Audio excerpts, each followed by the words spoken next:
So this is how this part here, once ham is installed, is how ham works. It's just adding a check onto here. Of course, in order to check that, we need to know two other things. We need to know the list of all your groups, your roles, and what they can and can't do.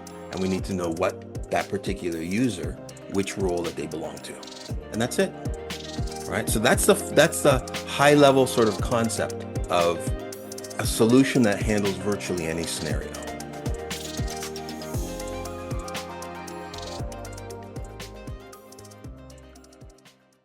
Thanks for joining everybody this morning. We're recording today. This is our first people who haven't joined us before. We do a couple of dev meetings a week at Portage Bay, and we had the brilliant idea quite some time ago to record one of them once in a while and get some marketing leverage out of our dev meetings. And so we're recording today one of those sessions. Charles Delfs from Delfs Engineering is joining us, and he's going to show us a little bit about the the Headless Authentication Module. We've talked about that in our dev meetings from time to time, and I think I saw a demonstration of it. I think that somebody did it at a users group meeting 5 years ago where I learned about it a bit. And I've always felt like we're missing a little bit of something by not taking advantage of it from time to time. And so I think learning a little bit more about it today is going to be great for all of us. So I'm going to turn it over to Charles. Awesome. Well, thank you. Thank you. Thank you. And good morning still to everybody. Thanks for having me on today. I really appreciate it. I listen to you guys all the time. So it's kind of neat to be on the other side of the screen here. So I want to talk about authorization, and maybe what we'll do is we'll kind of zoom out just a little bit and talk about the issues or the stories that we want to solve or the problems, and then we look at the solutions in different ways. And I'm not promoting ham or this module as such. I'm promoting the concept, right? It's just a different way of thinking about certain aspects of things, and it's something that's solved a lot of our problems. So as we all do, we all build apps, and all the apps have, different users. They have different roles. Those people are allowed to do different things, and that's a good thing. You don't want to let everybody do everything within the app. And we have this kind of stuff built into FileMaker. But anybody who's done any type of everything from record level access to just security groups, it's a real pain in the butt to manage, and they don't have overlap. In other words, they're not, if you look at sort of the Venn diagram of a given user, like even just in our group, let's say we have admin people. I'm not sure who everybody is, so apologize for this. We have a front end developer, back end developer, full stack developer. We have management, project management, upper management, let's say. That's kind of our group of ish people. And we're all allowed to do certain things. I don't want, no offense to any project managers, but maybe I don't want them touching the code. I don't want maybe somebody who's in management to be even touching my code, but they need to be able to possibly have that ability at some point in time. So they have all these different sort of overlaps. But I could be a manager and I could be a developer, right? I could be a project manager and I could be a developer. I could be an accountant and I could be a developer. So we do have some kinds of overlaps there as well. So we want a mechanism that we can control that. So what I want to do is I want to start just with some nomenclature here. I'm going to share my screen really quick here. And I want to talk about two main things. We have authentication and then we have authorization. Right. So authentication is who is this person? And these are dependent on authorization has a dependency on authentication. You can't determine what somebody's allowed to do if you don't know who that somebody is. Right. FileMaker does a pretty good job, I think, with authentication in the sense of we have various mechanisms for managing that internal, external. And authorization, I think it does a complete job. I won't say it's a great job, but it's a complete job about what we can do. But it's really hard to administer. And especially if you really want to get down into something like record level access, that is so buried away in menus that I don't think anybody uses it, or very little. There's certainly not every time they add a middle name field or a suffix field to a person's name or prefix or whatever, that they're going to go in and they're going to add some formula in there. So wouldn't it be nice to abstract all of that stuff out and put that all into some kind of visible area? And that is basically what ham is taking care of. It's a authorization concept, and we call it a module, but it's honestly, it's really just three custom functions, right? And I'll explain a little bit more about what they do. So let's think about sort of the stories that we want to solve.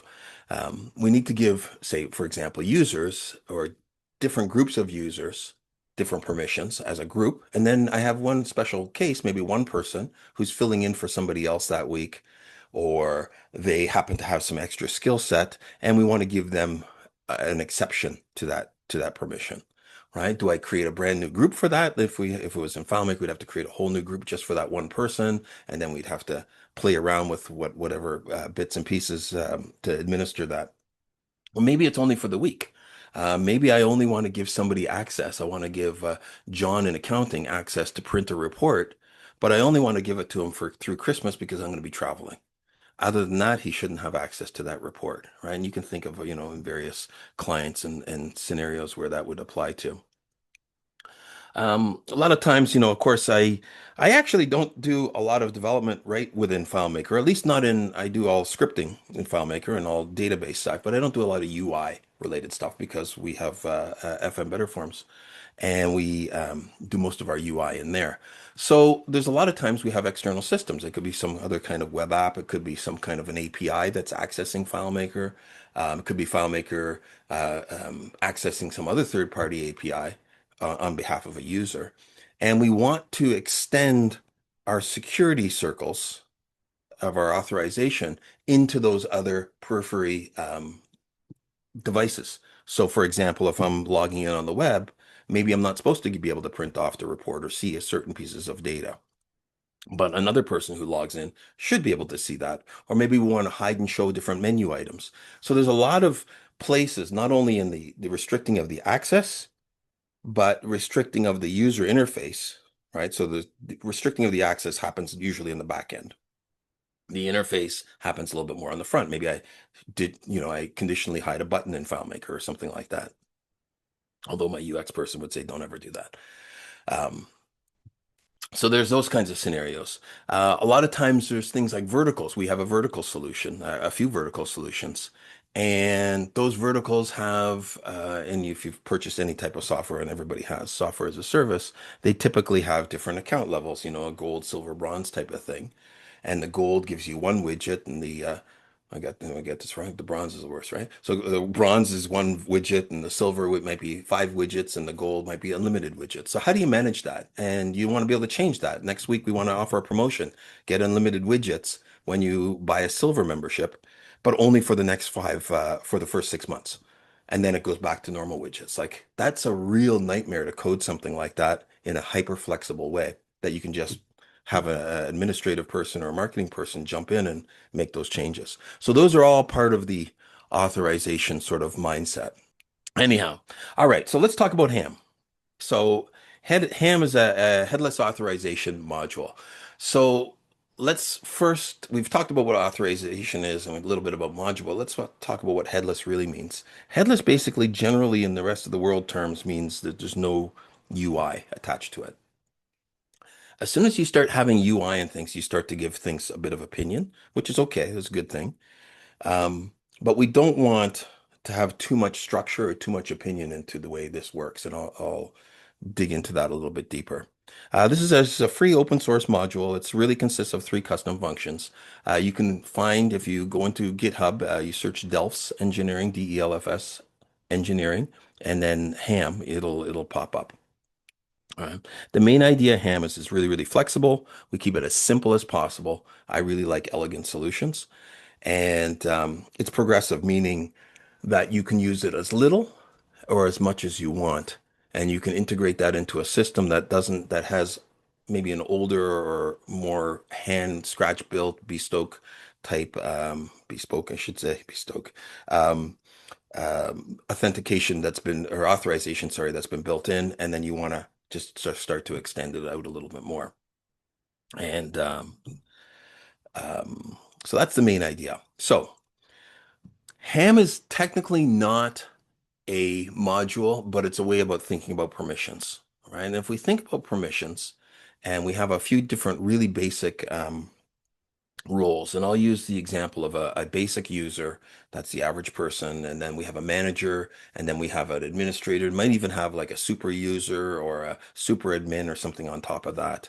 And of course, there could be all kinds, but this is nice, simple hierarchical set of roles or permissions that we would normally add to that. Within those permissions, we would give these people different things. So we have the basic user. And let's just say in a fictitious company, they can do a few different things. A basic user is not allowed to add new users or new would-be clients or maybe new accounts or something like that. They're not allowed to edit anything because maybe they're on a trial. They're just starting off for the first 2 weeks. That's what we used to do years and years ago with one company I had. We wouldn't let anybody, they would be on a special privilege set that was basically read only, so they don't bugger anything up in the database. They can change their own bio, right? Their own information. So they would be allowed to set up maybe their account or their own URLs to certain things. And maybe they're allowed to have one widget in their system. So they're whatever that may be. Then you have a manager. Manager can do anything that a basic user can do. And this is a real key thing there. They can do anything that a basic user can do. So that means we're inheriting the privilege set from a basic user. But there are times that you don't necessarily want to inherit everything. All right, we'll talk about that in a sec. So they can edit users. In this particular case, they can add users. I'm looking at this as if it was a SaaS product, but it could be anything, right? They can have 3 widgets because they're a manager. They get more widgets or more days off or whatever it may be. Then you have an administrator. They can do anything a manager can do. So they're inheriting again. They can do admin things, whatever those admin things are. But sometimes that's not simple enough to just inherit. You need to also have a scenario where you need some exceptions. For example, I'm a manager and I don't want my manager to be able to do the simple thing that the person working in the back in the packing department is able to do. They might be able to order a UPS truck, and every time the management gets involved and orders the UPS thing, something gets screwed up. So we want to disable that from them. But the person in the back is going on holidays, so now for that next 2 weeks, we want to enable them to be able to do that thing, whatever that may be. So there's a lot of certain conditions. So you can see this can get really, really complex, right? Something I mentioned earlier is I said like on a certain day.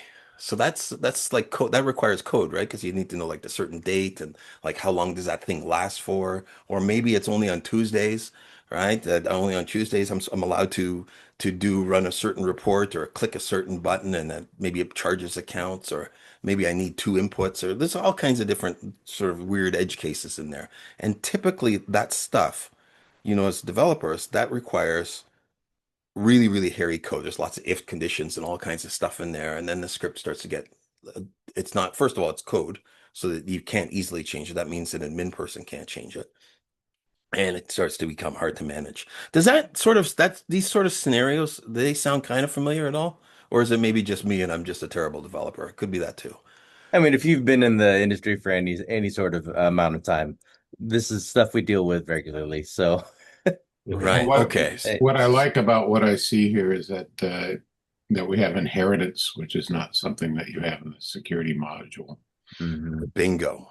Yeah, that's a big one. So how do you represent data? Like what the most common, easiest way of representing data in my world anyway, is usually through JSON right now. Like data that's outside of a database, outside of a table or record. It's just JSON.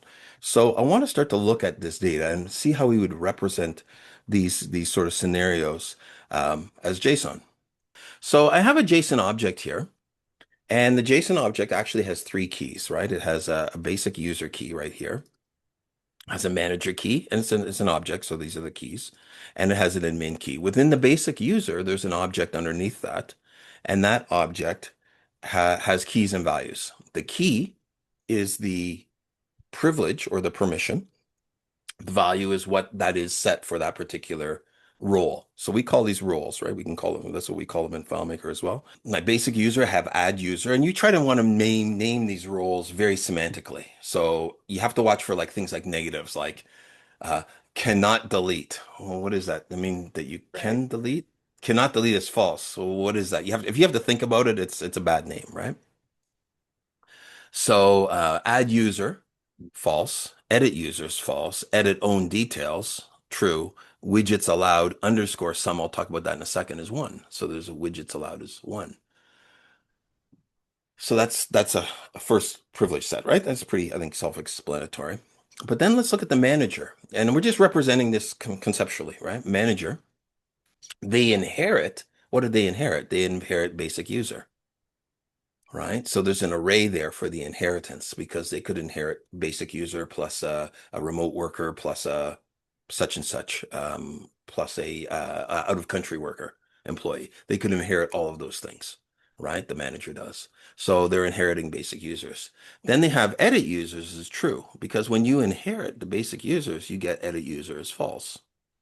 But now this is an override because you've inherited that, and this is your next your truth now is that they are allowed to edit users. So in other words, you can't see this diagram.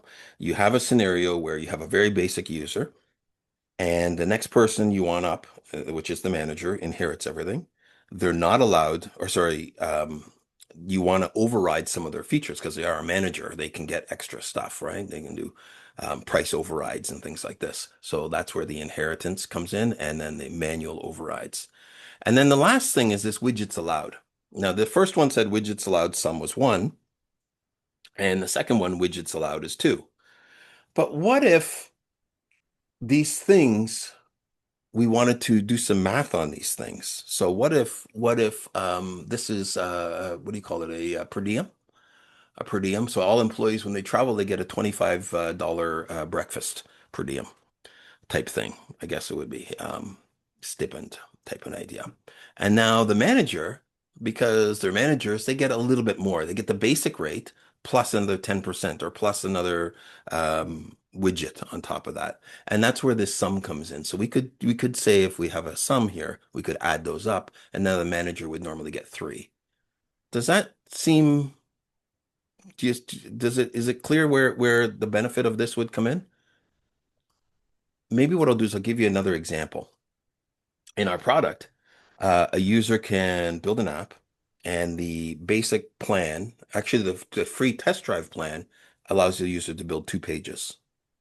But then there's another plan on top of that that's called the Citizen Developer Plan. They can build 15 pages with, right? Now that's not a sum, that particular one. But what if they wanted to add on now? If you wanted to add on another plan, and a plan is just a role, okay? That's the same thing.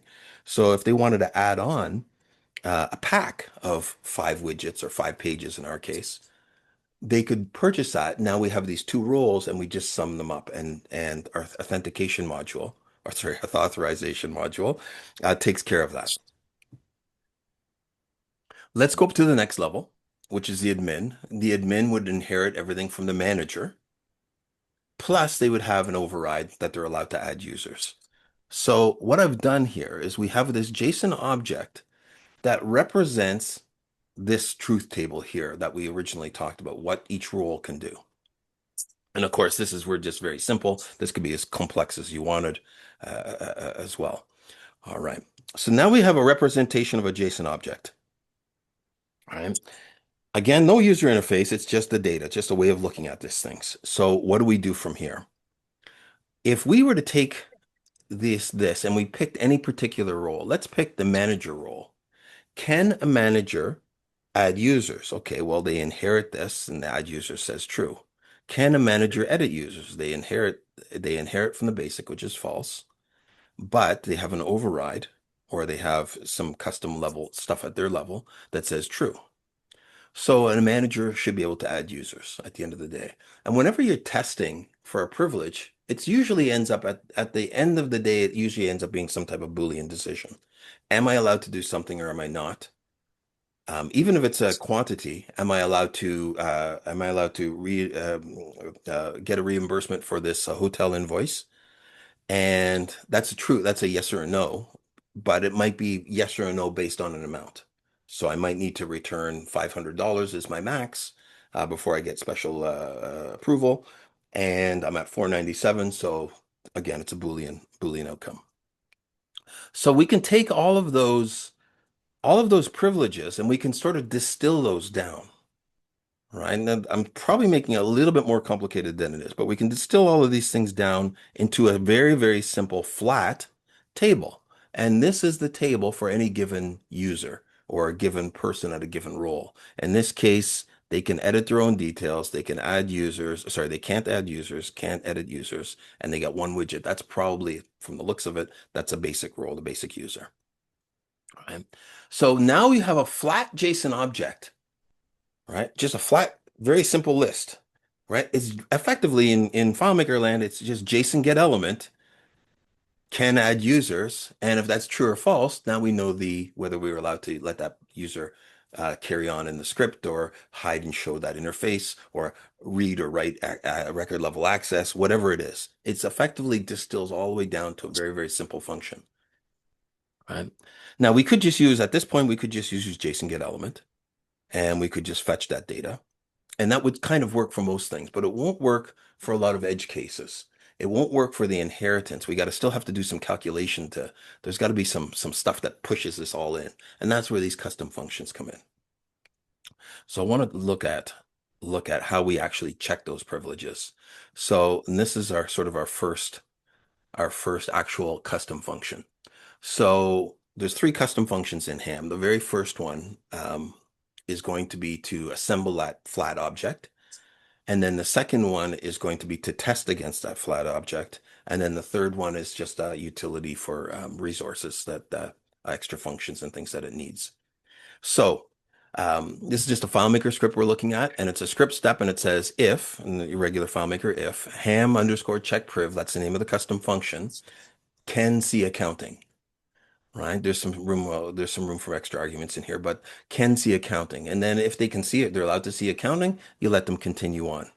Since this is a custom function, you can use this any place in FileMaker that takes the calculation engine. So that's record level calculations, that is visible calculations on the UI, that is in scripting.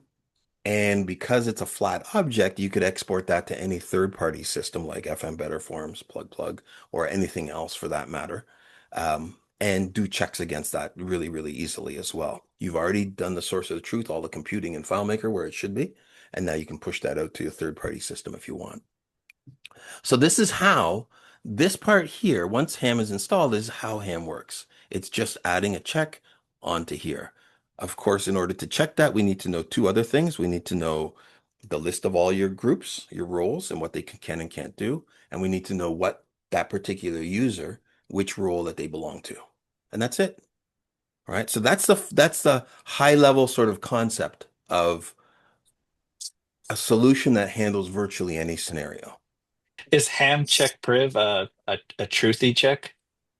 It's always assumed truthy. No, No? it Okay. actually returns, well, it returns, if the items are Boolean, it returns Boolean. But if I said ham check priv widgets allowed, it would come back as 1, 2, or 5. So it depends on what the data type that we've put over into this table. And we're going to demo this in a few minutes. Okay. It looks like ham check priv would be pretty fast.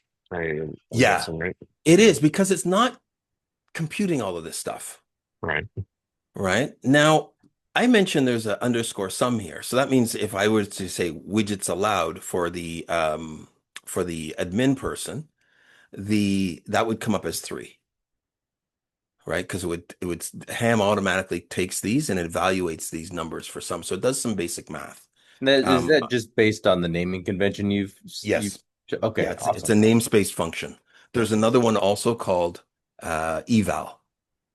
So that means you can put a FileMaker evaluation. Now think about what you can do in evaluation. You can do through SQL query, execute SQL. You can calculate. You can look up anything in the database, right? You can virtually write any piece of code and hang it underscore eval. So that can say day of the week is Tuesday. And when you run this check on a Tuesday, it'll work. Right? It's that simple. but it's also that powerful. And that's the takeaway here. So ham comes as a this is the file here, and there's just a web viewer to the home page. So it comes as a just a simple file to download. Right. The installation is super simple. Right. There's some instructions here, but basically for the most part, you need to go to custom functions. You grab 3 custom functions, you paste them into your app, and you've already started having the ability to use it. You do need some place to store this list of permissions or roles. That's typically done in a preferences field. You can throw that into a preferences field and then just fetch that data with like some kind of get pref key. Maybe you have some kind of custom function for that. If you want to find this again, it's under Delfs Engineering under our GitHub, our public GitHub anyway, called FM Ham. And there's some instructions here. So this is the same JSON object that I used as the example. So let's look at the demo and see how it works here. So I have a list of 3 different roles, admin, basic, and manager. And I have a couple different developers, Eric Luce, Charles Delfs, and Joe Bob. Eric and I co-authored this module quite a long time ago. And Eric is a manager. I guess I'm just basic. And so let's look at my basic plan. So I'm going to select me as a basic plan, and I don't have any overrides, but if I wanted to give an override, and we'll do that in a second, I could. So right now I'm just a basic. So that means I can add users as false. So I'm going to run the ham setup. What that's going to do is that's going to instantiate some variables, and I'm not sure if I have, let's just see here. We'll just open up their data viewer here quick. All right. So when I run ham, some global variables will instantiate. And one of them is ham last error. In this case, it's empty. There's no error. So it has built-in error and configuration trapping, makes it easy for the developer. There is a ham configure, which is the value or the data that was used to configure some information in there. And then there's this $$ flat object. You don't really even have to touch any of these. These are there only for debugging. And you can see this is the flat object for Charles, right? We talked about that flat object earlier. This is effectively what my privileges are from over here. Okay. Now, before you say, oh, well, it's some data stored in global variables, ham has the ability to encrypt all of that as well, right? So all you have to do is pass in an encryption key, and you can encrypt all of the stuff that's sitting in the global so that it can't be hacked. So when I run this, that's going to set up my object. That's my flat object. That's internally, that's what ham is testing against. Let's try it for Eric now. We'll just have a look. So here it is. I run the object for Eric, and Eric has some different, oh, this guy says must barbecue. So if I look into Eric, we wanted to give him the ability to operate the grill. Nobody else is in the company is allowed to operate the barbecue. So he's got a must barbecue, and he's got a true command in here. So that's an override that we can give to that one person for whatever the exception is. Okay. And then we have Joe Bob here, and Joe Bob has some different positions. They're actually a little bit higher than me. They're an admin. So, and just notice they have add users true. So you can see that there. So now if I want to check a privilege, I just give me the name of a privilege. Let's say edit own data. And if I put edit own data, and this is just plugging this into that one custom function that we talked about earlier, that's all it's doing. And it's just showing what the result is, right? It is a 1. So now when I incorporate this into FileMaker, I do a couple things. I create this in a generic prefs table, usually one record type field, or sorry, one record type table, some kind of text field. The developer would change this from time to time, but not very often, right? You'd probably do that. And you could build an interface on top of this if you wanted. It's JSON, so it renders nicely on the web. But it turns out in practicality, you're not really changing these things all that often, right? You're more changing what people can do, the mappings. Right, so in Eric's user table, Eric has a key, and let's have a look at that. Eric's user table here. Examples. example users. Here we go. They have, name first, name last, but we have privilege group name. That would be admin or basic or manager. And then they have privilege overrides JSON. That's the extra stuff for that particular person. So I can give them extra things for that week or that month or forever. All right, so that's the second part. First part, second part, the fields, at least some kind of role associated with a user, some kind of thing in preference. That's two integrations there, two bits, two fields. The custom functions, we just run this custom function. Typically, this would happen when a user logs in or the user changes. Somebody else you may log out and go to some lock screen, and then next user comes up to the kiosk or whatever and logs in themselves. So at the point of login, if it's in FileMaker, you would do this. If you're using an external system like Betterforms, you would do this every time a user calls, because it could be different users all the time. So you'd have to reevaluate it, and that would sit in some kind of global as well.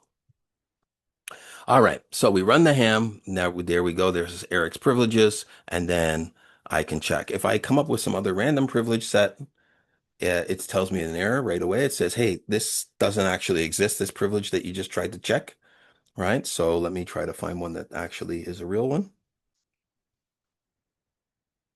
Paste, oops, paste, there we go.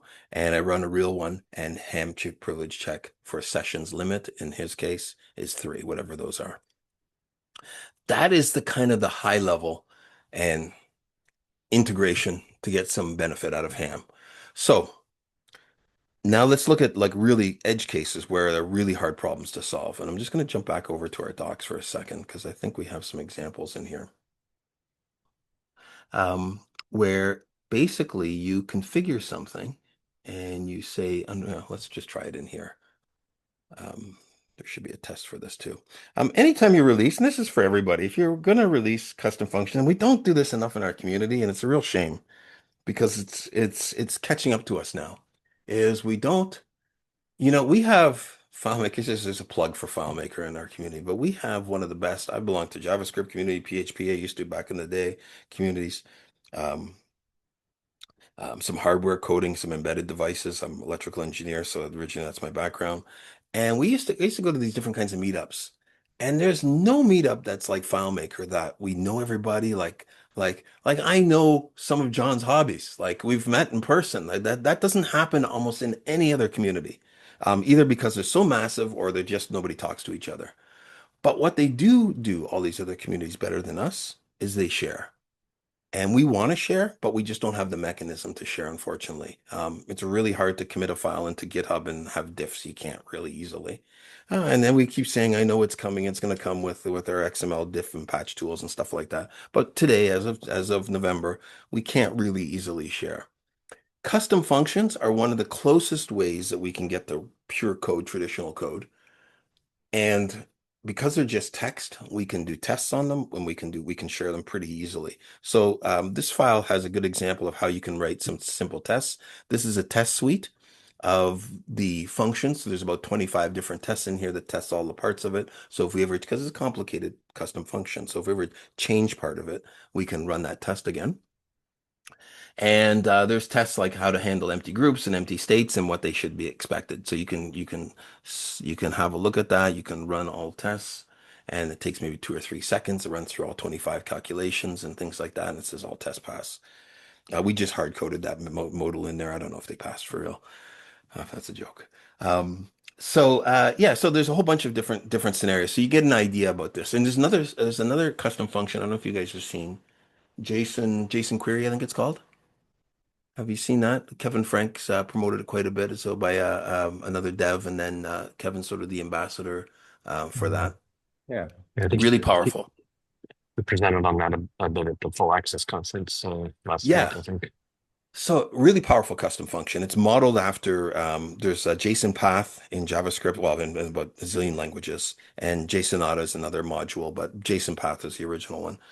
And it's modeled after that. And it's basically just a really powerful set. But he's got a nice test suite in there so that he knows with confidence that this thing works in all these scenarios, right? So same kind of an idea here. This is not as complex as that one. But you can go ahead, and you can also use those as examples to figure out how to do certain things. So let's jump back to our demo here. And I don't know if there's an underscore calculation, but if we, hopefully I gotta read the docs, but let's just try this. We're gonna call it day of week. And it's gonna be a calc, so it's underscore eval. And it's gonna, let's see how my FileMaker is. Is it called day of week, the custom function? Sorry, the FileMaker function? Is that, yeah, let's find out.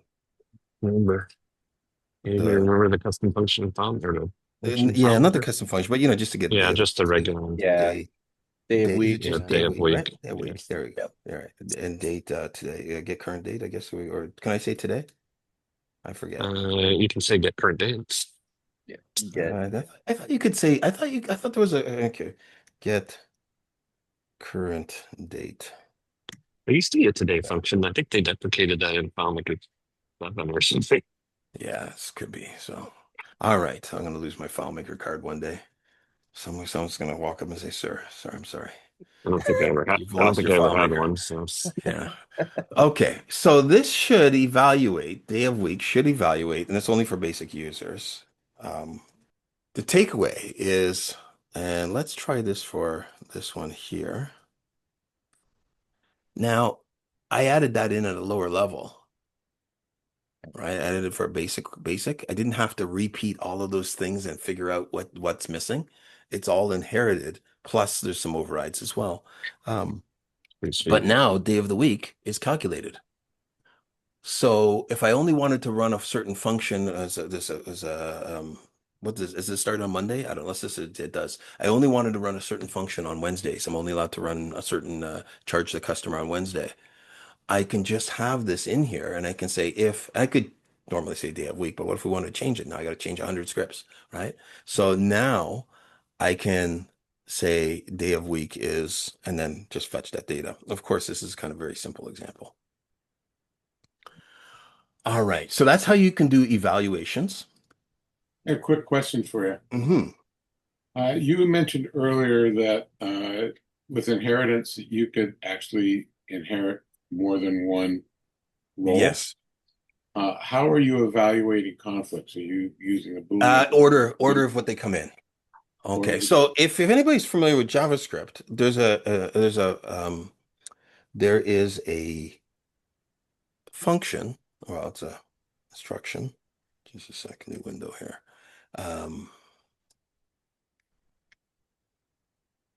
Called object assign, right? And object assign is this way of merging variables.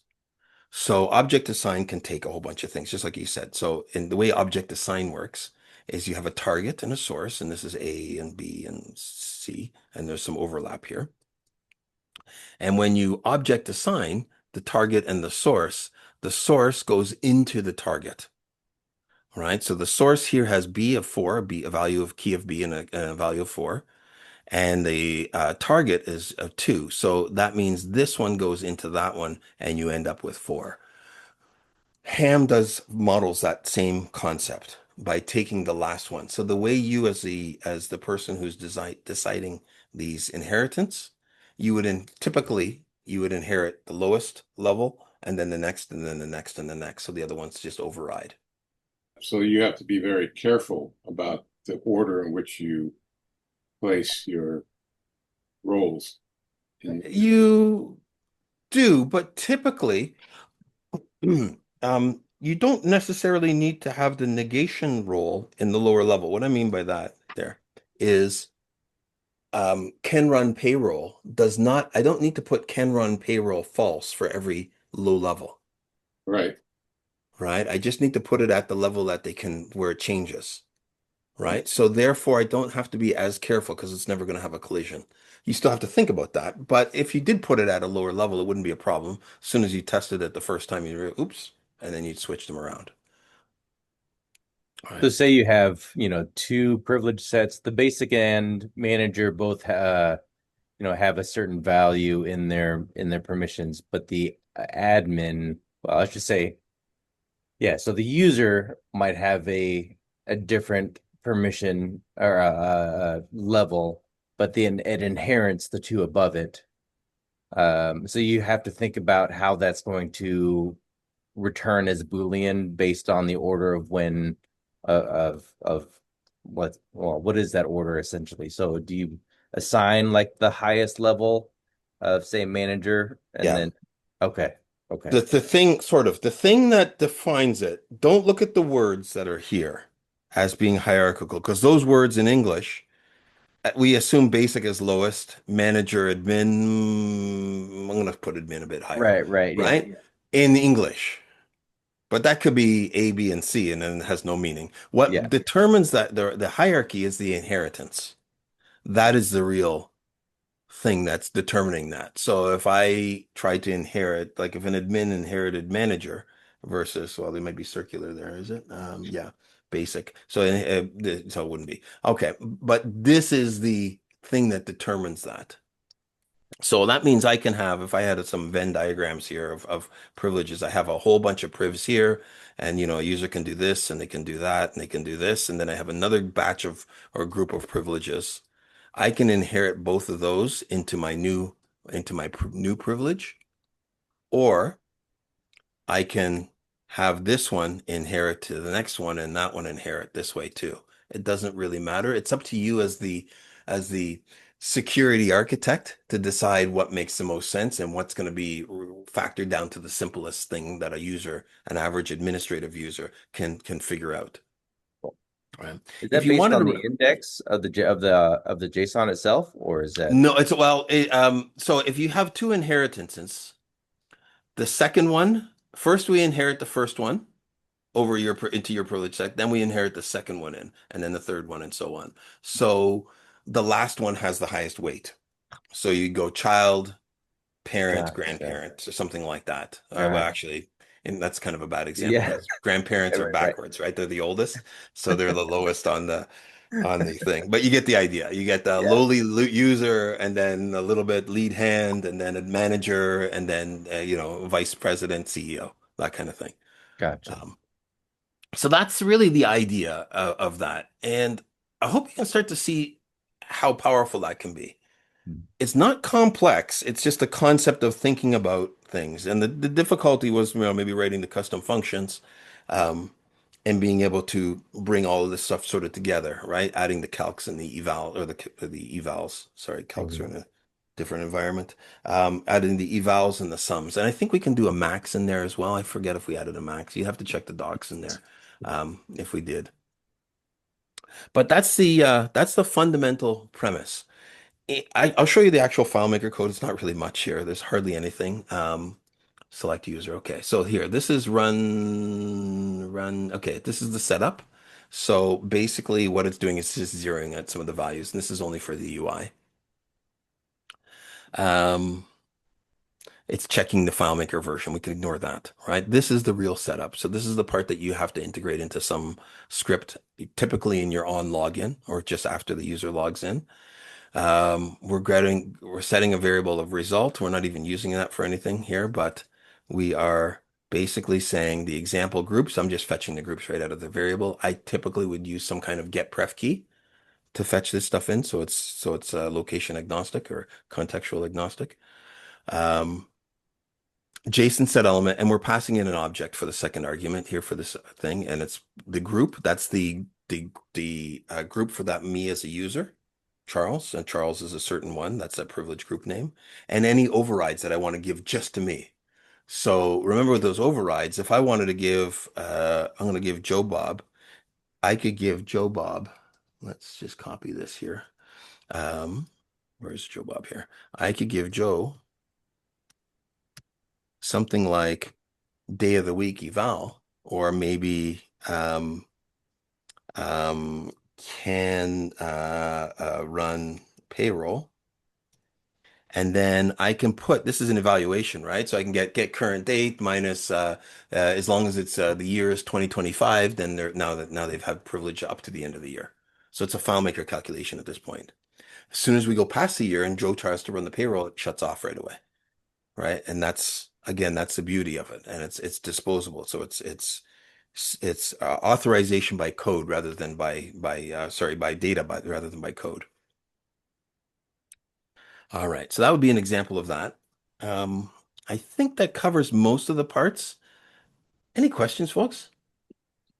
Is there do you have an example file that has a more complex UI that Yeah, was used to manage it?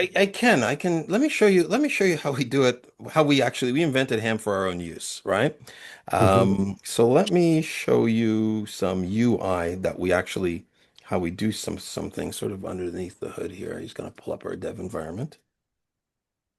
Okay.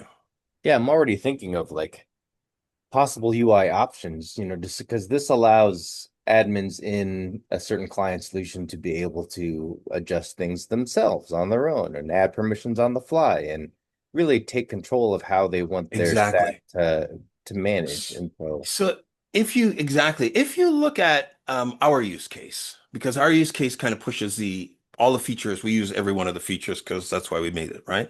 And this is a development environment for this is really old. This is like 8 years old, but it's an internal tool, so we don't use it. Nobody sees it.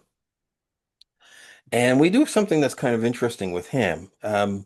If you think about these groups, a group is effectively like a plan in terms of software as a service, right? I have this plan or that plan. If I want to inherit, I might want to add on. That's an add-on when you purchase an add-on. Like I got Calendly, I used to book links, and then I can get maybe some add-ons to Calendly, and I can book some other stuff on top of that.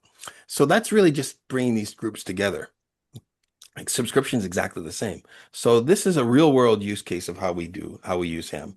So I'm going to find something. This is all dev data, so this is not real here anyway, but so if I look at some plan, like a citizen developer plan here, okay? And let me just shrink this down so we can see this a little bit more here. This is the attributes. Now, this will look a lot like Ham because it is, right? These are the attributes of that particular plan, right? The how many app user limit? Can they use AI vision? Uh, Domain branded limit sum. So what is their total number of custom domains that they're allowed to use for that particular plan? Is this a test drive or citizen developer? They can have two custom domains. Environment count. How many environments can they do? Right? There's a sum there. Forms limit. How many pages are they allowed to have? This is changed in production. Is authentication allowed? Are they allowed to have authentication within their app? Is payment gateways allowed? How many servers can they have? You know, some of these are some, right? And how many sites are they allowed to have? Right? So that's the default setting for that particular low level plan. Now, then what happens? What ends up happening is marketing comes along and they say, well, we need something special because we're going to have a Black Friday coming up, which we do. And we want to offer a special plan for that, but we don't want to give them everything or we want to change it around so it's good value or something like that. So we want to knock 50% off, but we're also going to reduce some other little thing. It's like, oh man, I got to code that in software and it's only for like 2 weeks, right? That's a real nightmare, right? But here now we can create a new plan and I'm going to see if I can find one here. When we first launched 8 years ago, we have a VIP. We called it a VIP plan. And this was what all the stuff that was in the VIP plan. It was a bunch of settings. But then we said, okay, we're going to come up with a VIP 2 plan because we started to increase our offer. And we came up with this VI 2 plan. But I don't want to change all of those settings every time we add a new thing. So now they all just inherit up. All right. That's an example of that. Now, let's go back over to organization and we'll find our organization. Okay. So here is our actual ham for this particular organization. We have this for everybody, right? And you'll notice I have a ton of overrides on the organization because this is in development environment and a whole bunch of other things. So there's a whole bunch of changes here. New cool things count. I don't know, that was some experiment or something. But here, AI version. So, okay, we just launched this version 7 of this AI, but we need to make sure everything's okay before we launch it. So we pushed it into production. But the default version that everybody had according to their plan was version 2 in this case. And then all my team from my organization has version 7, right? Now that was really hard to do if you had to do this purely in code, right? It's like you're going to have to check this organization, then somebody else comes up, and then some other person comes up to me and says, hey, can I try this new feature? And I say, yeah, sure. Hold on, Jacob. Let me just code that in. No, I just have to go to their account now and I can do the same thing here. and here's my personal account. And I can say, I don't want to use this version. I'm going to use this version now. And that's it. Right? Internally in FileMaker, it does ham check privilege get version, and then there's a router that says, go to this script or go to that script because they're different pieces of code, right? Another one is sometimes we hide stuff behind alpha and beta features, right? We have quite a few features that are in production because we have, we want to deploy every month, but we need to hide those behind some kind of feature flag. So what we do is we'll come up with that new feature. We'll call it can neural implant an app, right? And that's a brand new feature, probably be out in a while, a long time. What we do is we hide this, and it says we put this into a plan called alpha features. And within our alpha features, we can add these new plan. We can say neural implant enabled, right? And now I can add neural implant enabled as true. It's only behind that neural implant feature is behind the alpha features. So in other words, back over to here, the neural implant, I just added neural implant, say, into here, one of these levels. And one of these was, in my case, one of these was called alpha features. I have added this neural implant enabled in there. When I'm ready to relaunch that feature, I'd leave it behind the feature flag. So somewhere in the code, it says, visible, hide object when, and, ham check priv neural implant. So they don't have the feature. When I want to release that feature permanently, all I do is I move that neural implant from here, from my alpha feature to my most basic or whatever feature I want to introduce it, and I'm done. Now suddenly I've enabled it, and we realize we launch it and go, oh, crud, it's broken. Right? If something's broken on it, I forgot to change some hard-coded key to my computer or something, that happens, right? I just move the privilege set back, or I just disable it, and it just shuts off everybody. So that's kind of the bonus of ham, because you can use it as a feature flag. You move it in there and you just leave it in there when it just stays in there forever. You don't need to clean it out. You don't need to, you clean up your code. And now you can shut stuff on and off if you ever need to for whatever reason. So it gives you a ton of flexibility again. So that's kind of a real world, hope that explains that. That's a real world use case. How I can go in and I can find my own personal account and I can give myself a certain feature if I had it in there, and I can just add it in for that one person. All right. In our case, we can add in at the person level, at the organization level, and at the plan level. So at 3 different levels, we can add that stuff in. But it's just using that same code behind the hood, front end and back end. If I may. One is people are still coming into the system authenticating against a security manager. You just give them some sort of default privilege set, like data entry only, or when they Yeah. So how you take a legacy, so if I could reword this, see if I make sure I understand, how do you take a legacy system and start to integrate some stuff? So I would keep all the legacy stuff there because it's working, assuming it's working. All right. And that presentation, it's weird that I don't see this window here.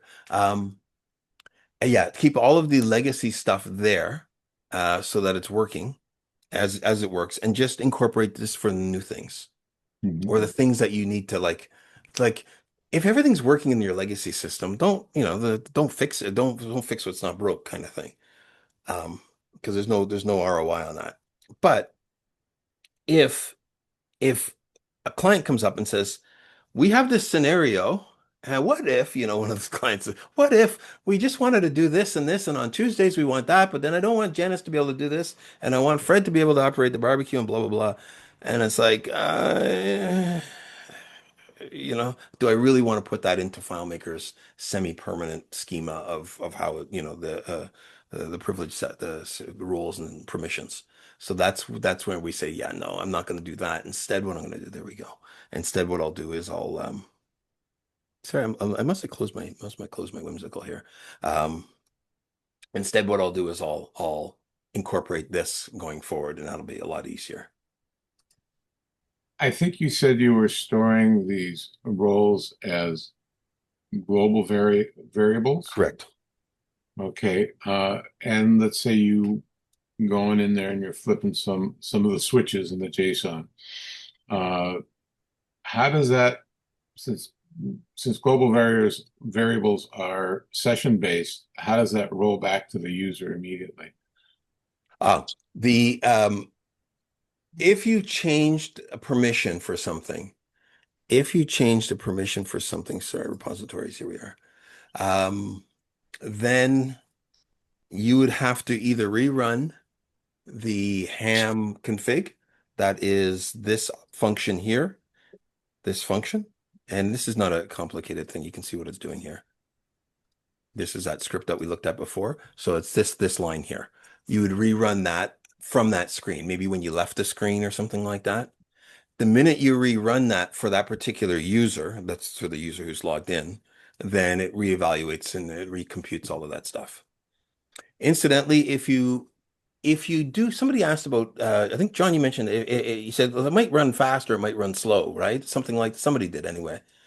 We built into ham, if you find that you got like a SQL query that's like, if the maximum records, if there's any record within the your million record database that's adding up to more than such and such, you're not allowed to add more or something really computationally expensive.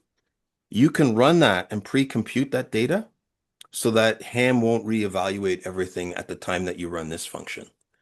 So this you can delay this so that it recomputes right away, or you can change this so that it computes once and stores that data.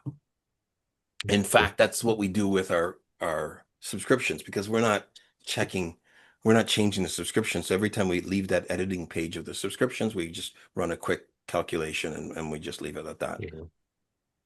Yeah, this is really cool. That was interesting. Yeah. Yeah, I like it. Yeah. And one of our apps, it really is making me think about one of our apps that I think we might want to take a second look at this for. Cool. Well, thank you very much, Charles. I think we're a little bit past our hour, so that's a good point to end. So really appreciate your giving us all a good tour of this. And if anybody has any questions, I know your contact info is readily available on your website. And so thanks everybody for joining this morning. Yeah, that was great. Thank you very much. Thanks, Charles. Hope to see you again, guys. Take care. Cool. Thank you. Bye-bye. Thank you for spending your time with us at the FileMaker DevCast today. We hope you found something useful, something thought-provoking, and something to take into your own development approach. Things to help you be more productive and to allow you and your teams to get more done in less time. You can find us online at portagebay.com and filemakerdevcast.com. Also, follow us on our social media accounts at Portage Bay or at FMDevCast. Please let us know if we can help you or your company with modernizing your approaches and streamlining your workflow. We look forward to seeing you during the next DevCast.